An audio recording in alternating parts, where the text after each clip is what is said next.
Good morning to all of you. मेरा नाम मौलिक है और मैं 11वीं कक्षा का छात्र हूँ। तो आज हम जिस टॉपिक पर बात करने वाले हैं उसका नाम है गैर मौखिक संचार।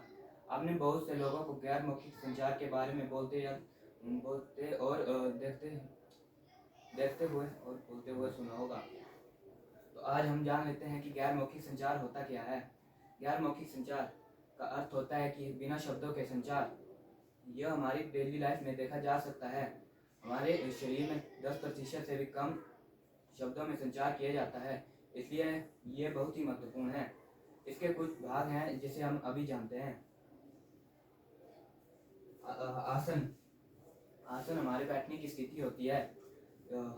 अगर हमारे पास एक अच्छा पोस्चर है तो हम आत्मविश्वासी कहला सकते हैं। जैसे कि आप किसी भी इंटरव्यू को देने जाते हैं तो आपका वहाँ पर पहले बॉडी लैंग्वेज का चेक किया जाता है, इसलिए यह भी बहुत महत्वपूर्ण है। इसलिए आपके पास एक अच्छा पोस्चर होना आवश्यक है। इसके बाद आता है इशारे या शरीर की स्थिति। यह हमारे विचारों के अर्थ को स्पष्ट करने के लिए हमारे शरीर के अंगों जैसे हाथों और सिरों के आंदोलनों को प्रदर्शित करता है। इसमें इशारे तथा बोलते समय हाथों या सिरों को हिलाना आवश्यक है। जैसे कि मैं किसी को जानने के लिए बोलूँगा तो मैं कुछ इस प्रकार से बोलूँगा। इससे अगला है पैरालैंग्वेज। पैरालैंग्वेज का अर्थ होता है हमारे बोलने की स्थिति, हम कैसा बोलते हैं।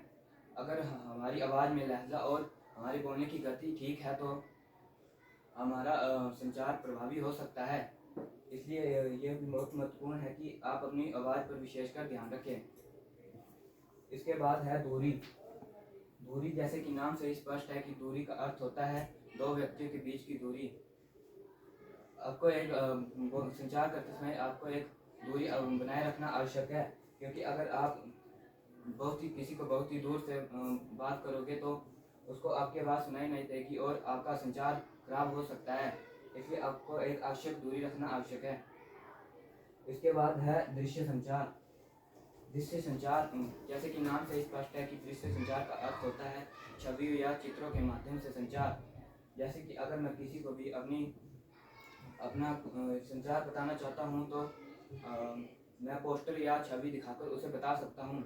इसका एक लाभ है कि मुझे दोबारा बोलने की ज़रूरत नहीं पड़ेगी, उसे दोबारा देखकर ही उसको समझा जा सकता है। यह संचार का एक आसान तरीका है जिसे हम आसानी से समझ सकते हैं। इसके लिए आपको कोई नियमन भाषा सीखने की ज़रूरत नहीं है। यह आसान तथा सरल है। धन्यवाद।